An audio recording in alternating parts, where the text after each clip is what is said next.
नमस्कार। ये रामायण कथा पूरी तरह से श्रीमद् वाल्मीकि रामायण के ऊपर आधारित है। यदि आप इसका निरंतर श्रवण करते रहना चाहते हैं तो इस चैनल को सब्सक्राइब जरूर कर लें और आगे आने वाली सभी पॉडकास्ट के नोटिफिकेशन के लिए बेल आइकन को भी ज़रूर से प्रेस कर दें। अब हम सुनेंगे चौथा सर्ग। श्री राम को राज्य देने का निश्चय करके राजा का सुमंत्र द्वारा पुनः श्री राम को बुलवाकर उन्हें आवश्यक बातें बताना। श्री राम का कौशल्या के भवन में जाकर माता को यह समाचार बताना और माता से आशीर्वाद प्राप्त करके लक्ष्मण से प्रेम पूर्वक वार्तालाप करके अपने महल में जाना। राज्यसभा से पूर्वाश्रम के चले जाने पर कार्य सिद्धि के योग्य देश काल के नियम को जानने वाले प्रभावशाली नरेश ने पुनः मंत्रियों के साथ सलाह करके ये निश्चय किया कि कल ही पुष्य नक्षत्र होगा, अतः कल ही मुझे अपने पुत्र कमल नयन श्री राम को युवराज के पद पर अभिषेक कर देना चाहिए।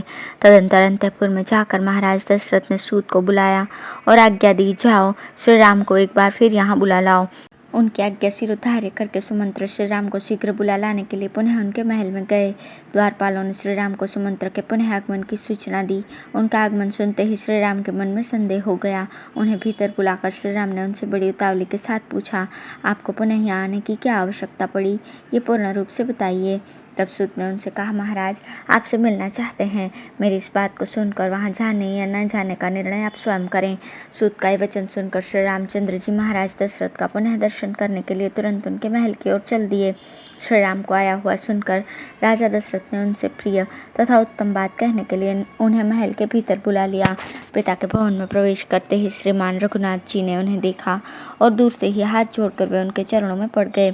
प्रणाम करते हुए श्री राम को उठाकर महाराज ने छाती से लगाया और उन्हें बैठने के लिए आसन देकर पुनः उनसे इस प्रकार कहना आरंभ किया, श्री राम, अब मैं बूढ़ा हुआ, मेरी आयु बहुत अधिक हो गई। मैंने बहुत से मनोवांछित भोग भोगे, अन्न और बहुत सी दक्षिणाओं से युक्त सैकड़ों यज्ञ भी कर लिए।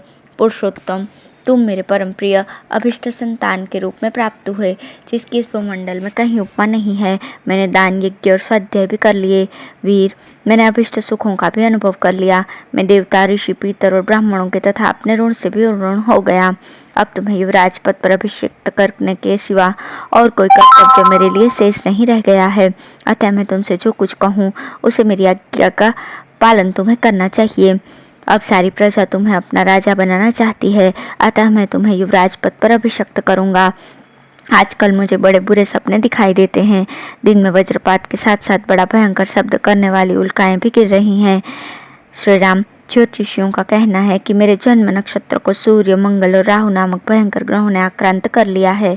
ऐसे अशुभ लक्षणों का प्राकट्य होने पर प्रायः राजा घोर आपत्ति में पड़ जाता है और अंततोगत्वा उसकी मृत्यु भी हो जाती है। अतः वत्स, अब जब तक मेरे चित्त में मोह नहीं छा जाता तब तक ही तुम युवराज पद पर अपना अभिषेक करा लो, क्योंकि प्राणियों की बुद्धि चंचल होती है। आज चंद्रमा पुष्य से एक नक्षत्र पहले पुनर्वसु पर विराजमान है, अतः निश्चय ही कल वे पुष्य नक्षत्र पर रहेंगे, ऐसा ज्योतिषी कहते हैं।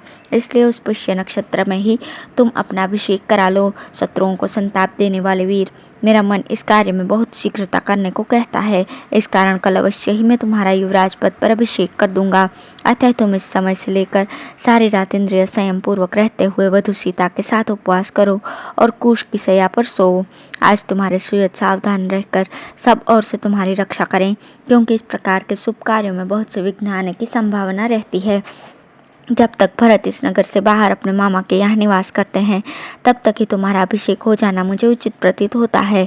इसमें संदेह नहीं है कि तुम्हारे भाई भरत सत्पुरुषों के आचार व्यवहार में स्थित हैं, अपने बड़े भाई का अनुसरण करने वाले, धर्मात्मा, दयालु और जितेंद्रिय हैं। तथापि मनुष्यों का चित्त प्रायः स्थिर नहीं रहता, ऐसा मेरा मत है। धर्मपरायण सत्पुरुषों का मन भी विभिन्न कारणों से राग, द्वेष आदि से संयुक्त हो जाता है। राजा के इस प्रकार कहने और कल होने वाले राज्याभिषेक के निमित्त व्रत पालन के लिए जाने की आज्ञा देने पर श्री रामचंद्र जी पिता को प्रणाम करके अपने महल में गए।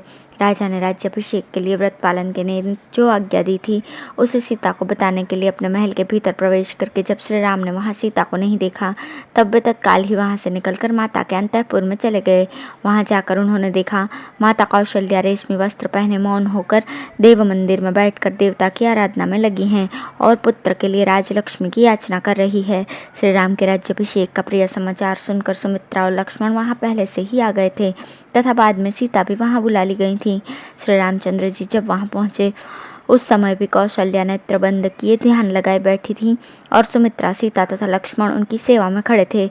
पुष्य नक्षत्र के योग में पुत्र के युवराज पद पर अभिषिक्त होने की बात सुनकर वे उसकी मंगल कामना से प्राणायाम के द्वारा परम पुरुष नारायण का ध्यान कर रही थीं।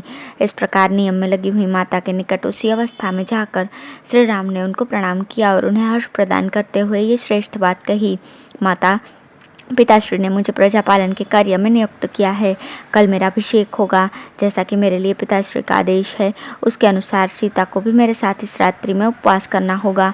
उपाध्यायों ने ऐसी ही बात बताई थी जिससे पिताजी ने मुझसे कहा है।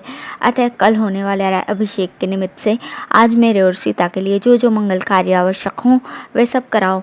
चिरकाल से माता के हृदय में जिस बात की अभिलाषा थी उसकी पूर्ति को सूचित करने वाली ये बात सुनकर माता कौशल्या ने आनंद के आंसू बहाते हुए गदगद कंठ से इस प्रकार कहा। पुत्र, चिरंजीवी हो। तुम्हारे मार्ग में विघ्न डालने वाले शत्रु नष्ट हो जाएं। तुम राजलक्ष्मी से युक्त होकर मेरे और सुमित्रा के बंधु बांधवों को आनंदित करो।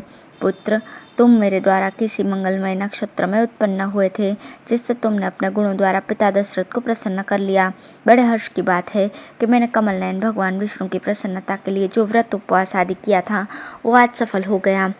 वत्स, उसी के फल से ये इक्ष्वाकु कुल की राजलक्ष्मी तुम्हें प्राप्त होने वाली है। माता के ऐसा कहने पर श्री राम ने विनीत भाव से हाथ जोड़कर खड़े हुए अपने भाई लक्ष्मण की ओर देखकर मुस्कुराते हुए कहा, लक्ष्मण, तुम मेरे साथ इस पृथ्वी के राज्य का शासन करो।